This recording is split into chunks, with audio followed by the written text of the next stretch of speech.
I have an excellent video for you today. I have 340 millimeter fans. We have the Arctic P14. We have the Thermaltake ToughFan 14. And we have the RGB Galore lian-li Unifan. Let's check out how they perform. Which one should you get? And should you subscribe to this channel? That's a definite yes. And don't forget to check out my Patreon page. It's viewers like you that help support this channel to make all of it possible and to help me acquire better testing equipment to improve my accuracy. Let's jump right into the graphs and then we'll come back and do an open box experience for each of these three fans. Before we jump into the graphs, this is the raw data for the fans that we're going to be looking at. Here's the P14 right here. As a reminder, if you want to use this data, I'm more than welcome to using it for your own purposes. However, if you're going to report on it, make your own videos about it, I would like you to, well, quote me as the person who created the data, because I am the one who made all this data. Here's the ToughFan 14 and the Unifan SL140. And again, I'd like to remind all of you, if you like these videos, to please go ahead and check out my Patreon page and think about subscribing to it, because it's only with the help of viewers like you that I can improve my data collection and getting a better microphone and test equipment to make this data more accurate. But otherwise, I'll just keep going as I am with the estimations that I can do. All right, let's jump into the graphs. The first graph here is for the Arctic P14, and it is a distance from the fan, horizontal, versus airspeed, vertical. What you want to see in these graphs is for the line to be as flat as possible. That means that the air is spreading out as little as possible. It tends to indicate a fan that is able to concentrate its airflow. Now, these are 140 millimeter size fans, so they're better able to fill a volume of air, meaning that even if the air spreads out, there's so much, it's pushing so much air that it doesn't matter as much. It matters a lot more at the 120 millimeter class. So 140 and bigger, it matters a little bit less. You'll tend to see a lower drop off anyways. This is the graph for the ToughFan 14. And again, we're looking for the lines to be as flat as possible or as linear as possible, or I should say or. The different color lines, once again, indicate different RPMs selected. I believe like 20, 40, 60, 80, and 100 RPM. And overall, it's looking pretty good. Let's jump to the last fan. And the last fan here is the Unifan SL140. And I found that its minimum RPM was at 500 RPM mark, and which was 40% PWM. So there is no 20% on this graph. All right, let's get into some of the other graphs. Here we are. This is RPM versus airspeed. Airspeed is the vertical, RPM is horizontal. So this is a blade efficiency graph, basically. So a more efficient fan will sit at lower RPMs for more air speed. My control fan is a hybrid average of the A12X25 and the Noctua A14 fans, two of the better 120 and 140 class size fans that I've come across. And these fans outperform my control fan pretty well. And actually, they group very nicely. They're all very similar in this regard in that RPM versus airspeed, with the Unifan just not having the same top end as the other fans. Let's jump to the next graph. Next, we're taking a look at RPM versus CFM. So this is the CFM testing, and the control fan in this graph is purely based off of the A14 because the testing apparatus for 120 and 140 millimeter size fans is different. And right away, we can see that the ToughFan 14 and my control fan basically line up absolutely perfectly. The Unifan follows it very closely, but the P14 is pretty far off the other fans. It's underperforming. All right, let's jump to the next question. In this one, we're taking a look at noise versus CFM. So this is how noisy the fan is at a given volumetric flow rate. The volumetric flow rate being cubic feet per minute. Impressively, the Unifan SL140 is pretty much our top performer here. It noise CFM is producing very little noise for all the CFMs. Our control fan right here in red is doing pretty good. The P14 is doing pretty bad, and the green ToughFan 14 is sitting a little bit over my control fan in terms of that performance value. RPM versus noise. So this talks about how efficient the noise is for the fan at a given RPM. So again, you want the fan to be basically spinning as fast as possible, producing the least amount of noise. Faster RPM tends to do better in pressure applications. So once again, the P14 from Arctic is underperforming. The control fan is right there. The ToughFan 14 is following it pretty closely, outperforming it a little bit. And the Unifan is doing really well. It is blowing everything else away. Now we're taking a look at noise normalized distance from the fan versus airspeed. The distance is the horizontal axis. The vertical axis is airspeed. The greenish line here, dark green, is our control fan. The blue line represents the ToughFan 12. I wanted to misspoke. The blue line represents the ToughFan 14, and the green, the bright green, represents the Unifan SL140. And you can see that the Unifan is outperforming my control fan pretty significantly. The P14 starts off pretty flat and then drops off pretty quickly. The ToughFan 14 follows relatively well but drops off towards the end. How about at 100% PWM? At that 100% PWM mark, we have my control fan right here, right there in the middle. The Unifan is well below that mark, and that has a lot to do with its maximum RPM of 1,450. It just isn't spinning as fast as these other fans. The ToughFan 14 is spinning at 2,000 RPM, and the P14 is spinning at 1,765, which just gives them more top-end airflow. So that is what it is. It's still pushing a good amount of air. It's just underperforming what some of the other fans can do. This is my 140 millimeter noise normalized airspeed through an air cooler fan test. So right here at the top, we have the Silent Wings 4 Pro 120 millimeter size fan. I want to give a couple 120s in this as a kind of baseline point to give some comparison, while primarily this is going to focus on my 140 class fans with the A12X25 sitting right here. The Unifan SL140 is realistically our top performer in this noise normalized test, moving 1.5 meters per second of air, which is good for 105 watts of cooling on my cooler. I want to iterate this. My particular cooler, that is the airflow I saw through it. I did some testing for what air speeds equated to what wattages on my cooler. Your particular cooler may operate differently.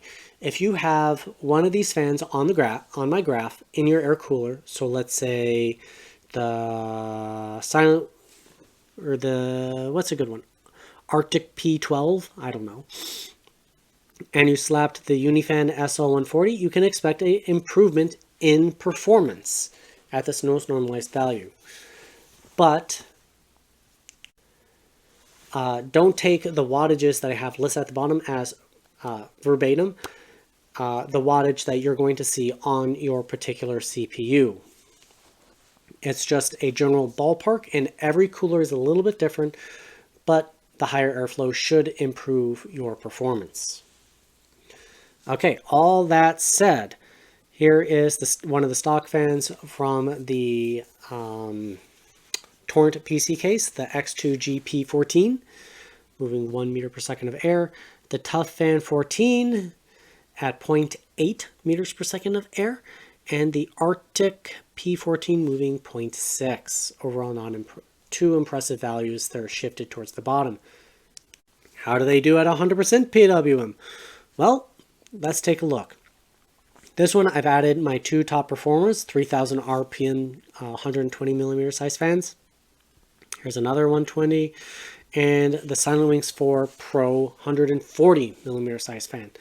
So this is the top performer in my 140 millimeter class fans at 2.2 meters per second of air, which on my cooler would equate to around 130 something watts of cooling capability. As for the ToughFan 14, it got functionally equivalent performance to the Silent Wings 4 Pro 140 millimeter size fan, while spinning at approximately 400 to 500 RPM slower at approximately the same decibel reading.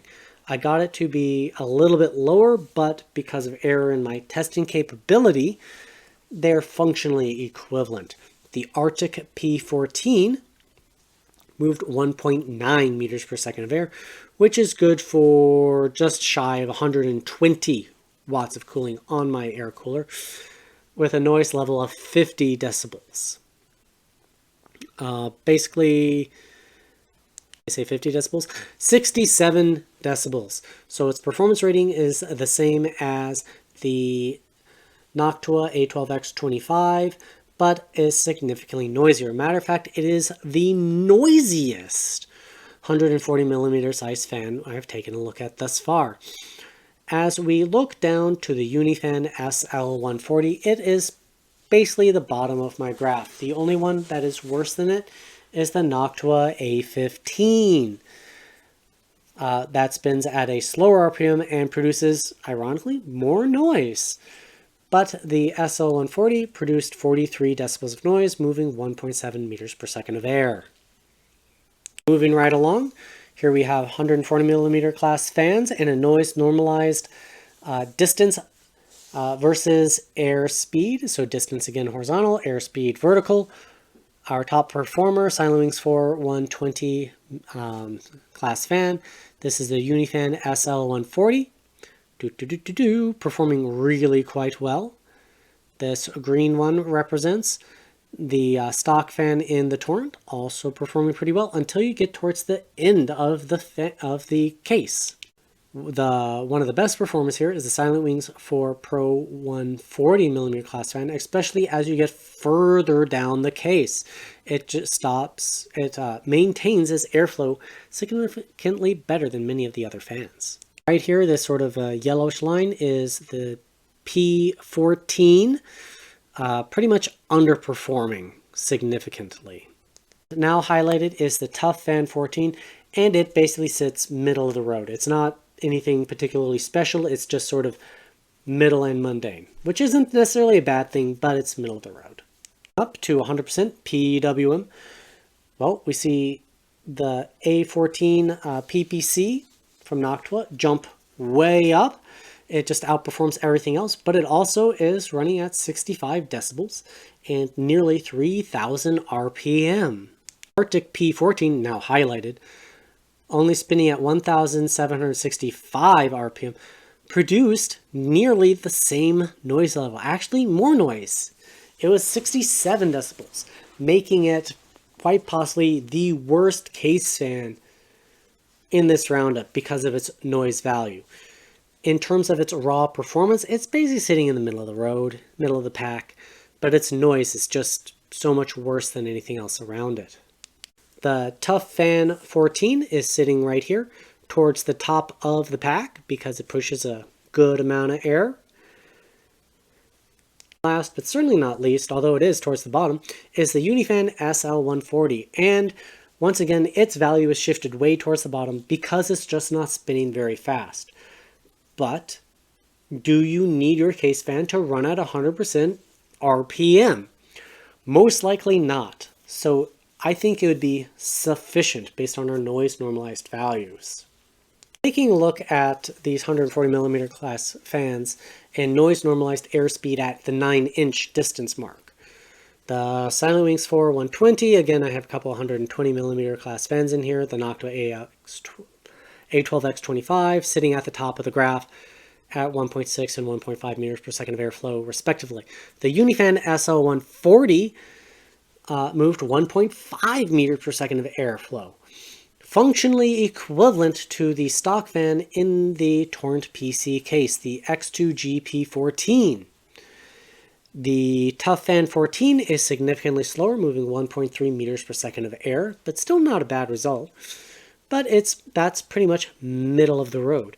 The Arctic P14 moved 1.1 meters per second of airflow, which is shifted well towards the bottom. Matter of fact, it's functionally equivalent to the 120mm class of the exact same fan, the P12.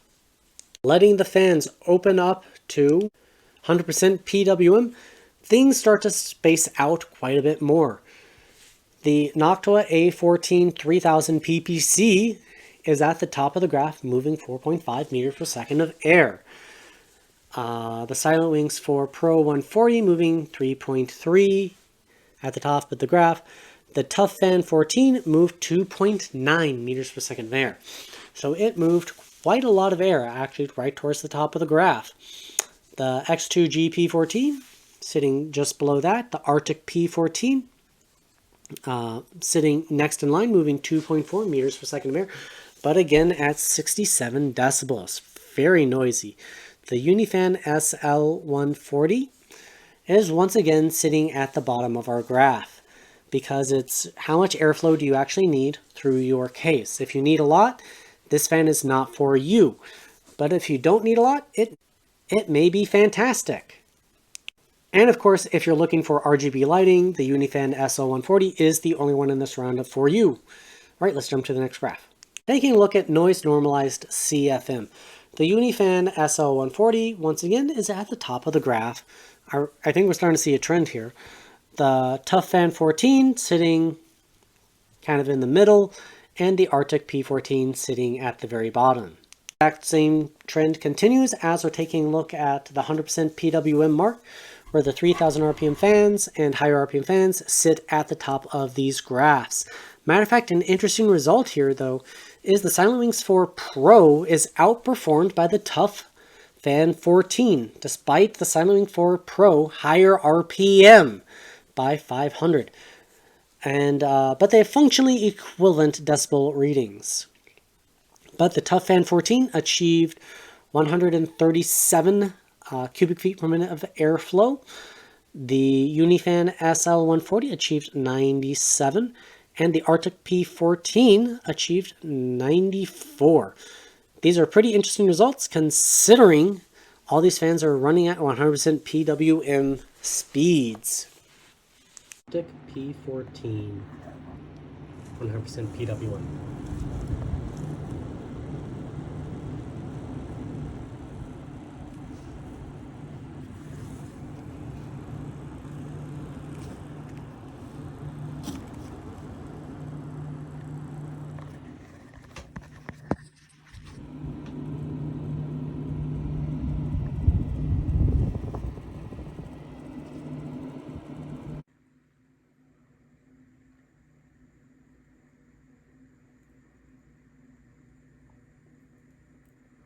We'll take ToughFan 14, 100% PWM.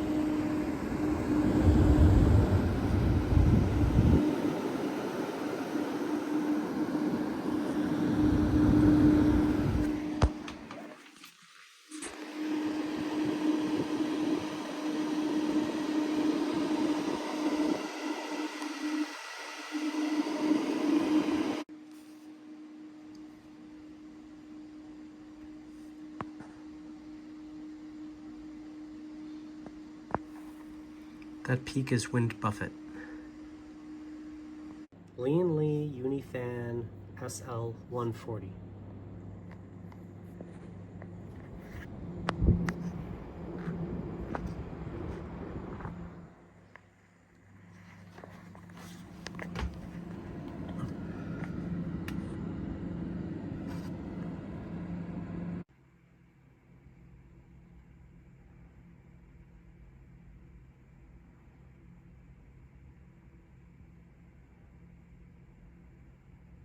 Taking a look at CFM versus decibel readings.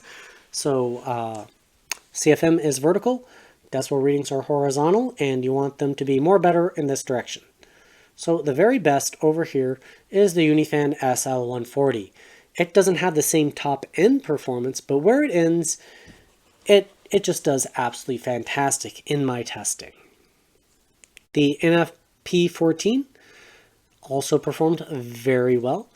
And then these two lumped together are the ToughFan 14 and the A14 3000 PPC, where they follow basically the same trend line.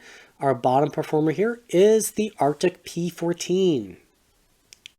Here we are taking a look at airspeed through a cooler versus decibels. Decibels are once again the horizontal. Airspeed is that vertical line. And right here we have the SL, or the Unifan SL, sitting pretty much functionally at the top. The blue line represents the Silent Wings 4 Pro 120mm class fan. Right here at the bottom is the P14, and the ToughFan is sitting right here, basically more or less in the middle of the pack. Moving right along to case airflow testing at the 6-inch mark, airspeed versus decibel readings. The Unifan SL14 is highlighted in purple, being functionally towards the very top of the graph, but it has a lower top end. The top end here is the Silent Wings 4 Pro 120mm class fan. The Arctic P14 is sitting right here at the bottom of the graph. As a matter of fact, the only one worse than it is the P12. And last, the T14, or ToughFan 14, is sitting more or less in the middle of the pack in this particular test. Now that testing is finished, let's do an open box experience, and we're going to go from right to left. So first up, we have the Arctic P14. This is featured on a bunch of Arctic coolers, I do believe. Specifically, their 280mm size radiator. And in the box, you get screws, you get a scan code. It's not exciting. The fan is the least expensive one here, and so that's why this is sort of a funny comparison. And so why spend all that extra money on packaging when you don't need to? This is the white version, obviously. So it's got power sharing technology. So that just is this extra plug. So it allows you to stuff the cables behind everything so that you can kind of daisy chain the fans together. A very simple solution. Then the box talks a little bit about how the optimized for static pressure. I kind of find it funny that this is showing a concentrated airflow, and we did see from the testing it performed really quite well. It's got a fluid dynamic bearing, which is one of the best types of bearings. And shows the blades and its power sharing. All right, airflow is rated at 72.8 CFM. Static pressure at 2.4 millimeters of H2O. That is pretty good, I think, for a 140 millimeter fan. 140s are not as good at static pressure as 120s, but they are better at airflow in general. We already talked about the bearing. Noise level is 0.3 zone. Well, I don't know what zone is in decibels. Voltage is current and voltage, 0.12 amps and 12 volts. Pretty standard. Connector weight. All right, let's do our analysis of the blades. So this blade design looks near on identical to the 120mm fan that I was looking at not that long ago. So these blades are sort of a hybrid style. Now these spacings are pretty wide. In a pressure optimized fan, you want them to overlap a lot. While in airflow fan, you really want bigger gaps so there's more air to go in. And then pressure fans, you want wide blades. While in airflow fans, the blade width matters a lot less. It's more how angled they are. So these start off pretty shallow and then they get steeper. And then the shape of them is like a cup. So it's like scooping the air and shoving it out the back. Which is why they actually push quite a lot of air for their basically they're RPM, and also pretty good static pressure for all of that as well. It's got a very sharp point on it and these front edge, so definitely don't get your fingers in there and do some damage. There are no vibration pads on this fan. I'm unaware if Arctic sells vibration pads that can be stuck to this, but it looks like you certainly could. But it is a very basic box frame with no extra features on it. Same with the back. It's got this tiny little outlet there. The struts here, you know, that shape, but they've got a little bit of shape to them just for directing airflow, but not overly significant. I don't know what else to say. That scoop, nice sharp point. They get fairly close, but not exceptionally close. Actually, kind of last gen standard to the frame. Let's jump to the next fan. The next one is the ToughFan 14. So I bought it as a 2-pack because it actually turned out to be the least expensive way to get a hold of these fans. So we're going to do the open box experience first. So in this box, we have a Y splitter, a little extender, some mounting screws, and that's basically it. In the box as well came a second fan because, as I said, this is a 2-pack. And there's the fan. There's the box. Oh, excuse me. Low noise capable. Oh, that must be a low noise adapter was one of them, what I thought was an extension. At maximum RPMs, it can move 3.54 millimeters of H2, so that is a really high number considering it's a 140 millimeter fan. Most 140s don't push nearly that much H2O static pressure. Decibel rating is 33.2, so it's also pretty noisy. Minimum RPM 500, maximum RPM 2000, which is a high value for this size fan. And all right, let's go for the back. And power management control, second generation hydraulic bearing, 9 volts, 12 volts, 4 amps, 1 watts, 1 fan, RPM with the low noise adapter, maximum is 1300, H2O, CFM 119 CFM, 40,000 hours, so it doesn't have as long a life as several other fans we've looked at on this channel. All right, let's go into the fan analysis. So taking a look at this fan, the blade design is similar, but not as steep, like this curve, not as sharp looking as the 120 millimeter version. I just had the box for it, so you can see that it looks similar, but not quite the same. How that affects its performance. Could it have done better with that other blade design? We don't know. I'd need to run a computational fluid dynamic CFD analysis on it. I can tell you based on this frame design, it can get some losses of air escaping around these edges. Mind, it's not the worst Defender I've ever seen, but it certainly could do better.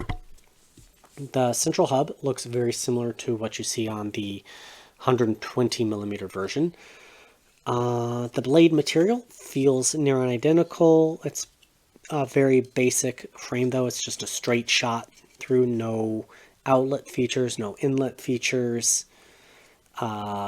2, 3, 4, 5, 6 of these central supports. They got a little bit of angle that way to help steer the airflow a little bit. Kind of like a turbine. Not quite, there isn't enough of them to really do that. These pads, they do come off, but weren't really compatible with Noctua's. Oh, they're very thin. I'm not going to pull that off. The cable sleeving feels fine, pretty average actually. Don't know what else to say about it. TT 1425. overall, pretty good fan. I approve. And last, but certainly not least, we have the lian-li Unifan SL140. I previously looked at only one other lian-li fan at this point, and it was the Infinity, which is kind of their newest model.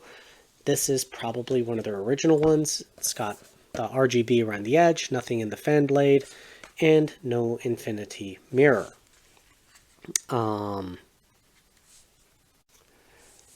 Let's do the box first. So in the box, it came with their special adapter. Well, I guess maybe not adapter. Their special mounting mechanism for connecting all their fans together. So it's got this contact pad right there. You put it in, and is it locked in? Slide it into place, and then to release it, you pull it back, and bing, bada, boom, done. One note, I was not able to test RGB on this fan because I don't have the hub, and this proprietary little connector requires that hub. But it has a standard 4-pin, so I could do fan testing itself. Now, I want to do the box. Revolutionary daisy chain ARGB fans. Actually, their connecting technology is pretty darn cool. It only features a 2-year warranty, so be warned with that. This box came with no screws, no mounting hardware, no nothing. Package list, the fan, the adapter. Well, mine didn't come with screws, so that kind of sucks, but I don't need the screws, so that's fine.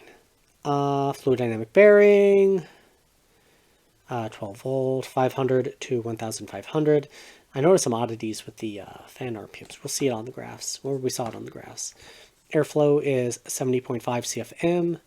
Air pressure is 1.67, so again, not very high. Noise level is 30 decibels. And you need the software. Bing, bada boom. Let's take a look at the fan. So these fan blades are very much a pressure optimized type fan blade.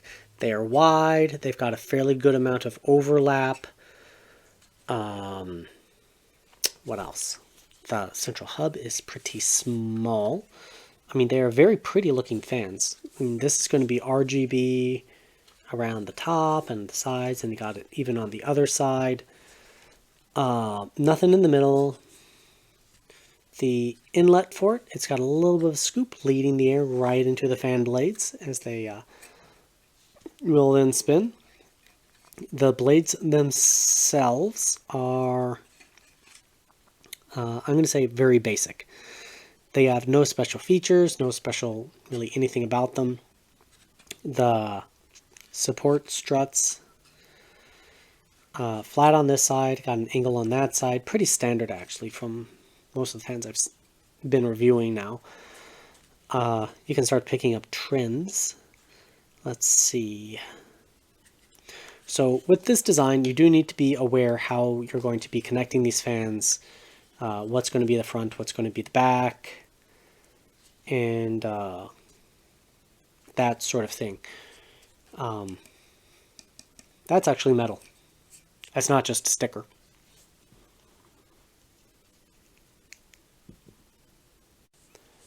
But these feature metal around the outside with plastic on the middle. It's got a nice diffusion. Just a lot of really good features on it. All right, let's go and jump to the conclusion. All right, now that we've taken a look at the fans, gone through the graphs, let's check out the value proposition of these fans. We're going to be focusing on the top section of these graphs, which is my 140 millimeter class fans. At noise normalized, the Unifan SL140 is basically a terrible buy. And a large reason for that is you're paying for that RGB, you're paying for that software that you download for free for these fans. So if you want RGB, it is a great choice. But if you're looking purely at the numbers for the performance of the fan, it isn't. It's just kind of what it is. The ToughFan 14 is sitting slightly above average. It's still pretty good. The P14, on the other hand, is our value pick. It comes in second place with the NF-P14S Redux, the only fan here that outperforms it. And this is again noise normalized in this first graph. On the other side, we have 100% PWM. The Unifan SL drops way to the bottom because it doesn't have that peak top end performance. The ToughFan 14 makes up a little bit of ground, but the P14 comes out in first place in this category. The Noctua A14 3000 makes up a lot of ground because it spins so fast in relatively affordable price, so it just catches up. Which reminds me, I have not brought up the price of these fans. 14 is $14.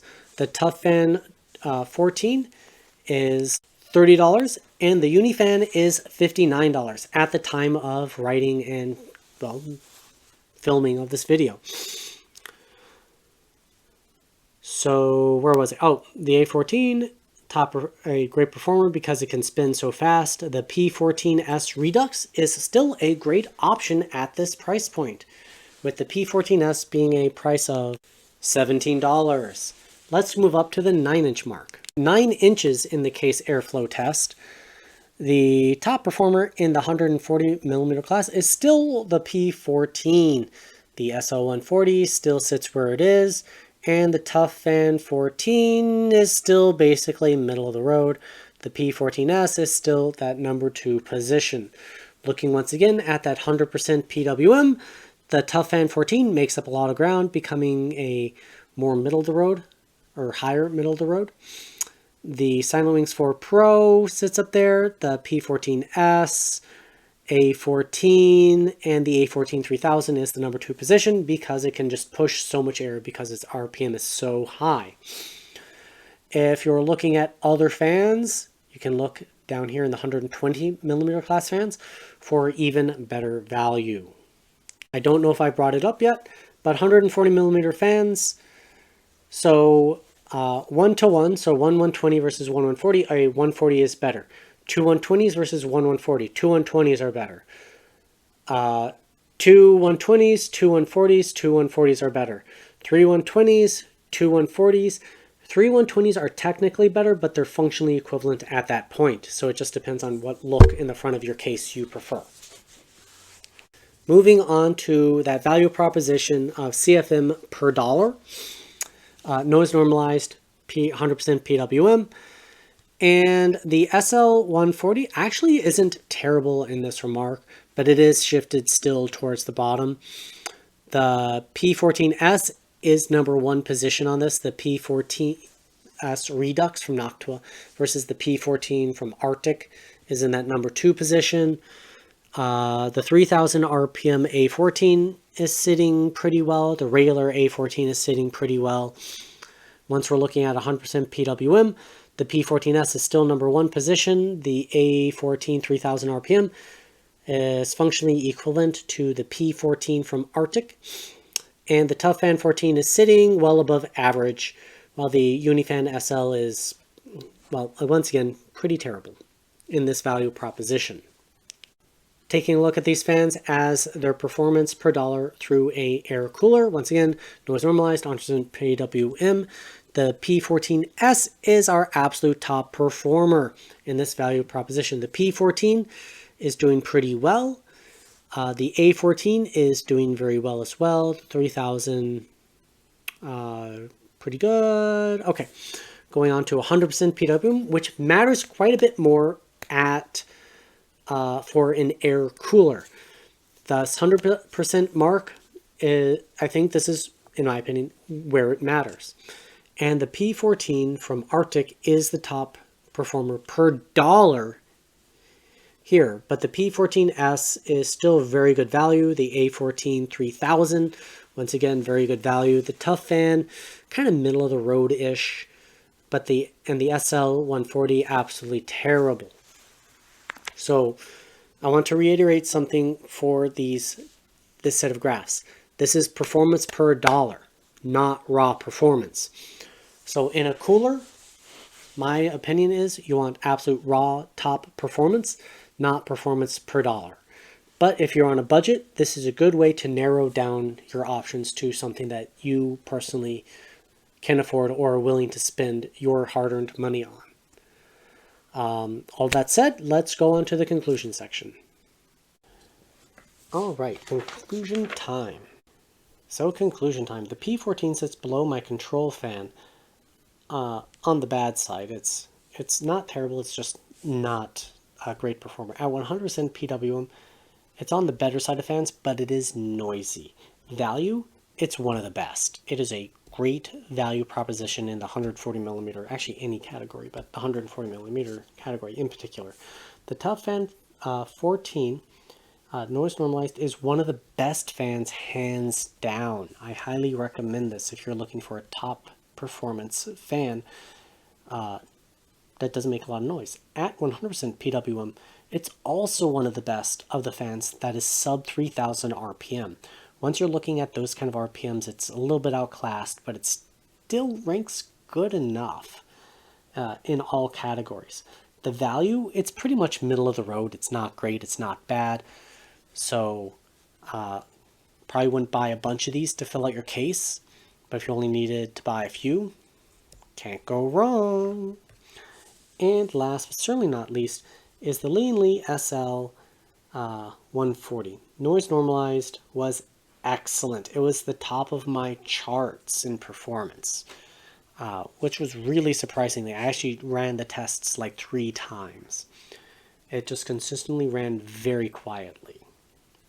So I was truly impressed with this fan. At 100% RPM, it's not very good because its RPM is so limited. It just couldn't compete with the other fans. Again, just because of the RPM range compared to, well, even looking at these 3.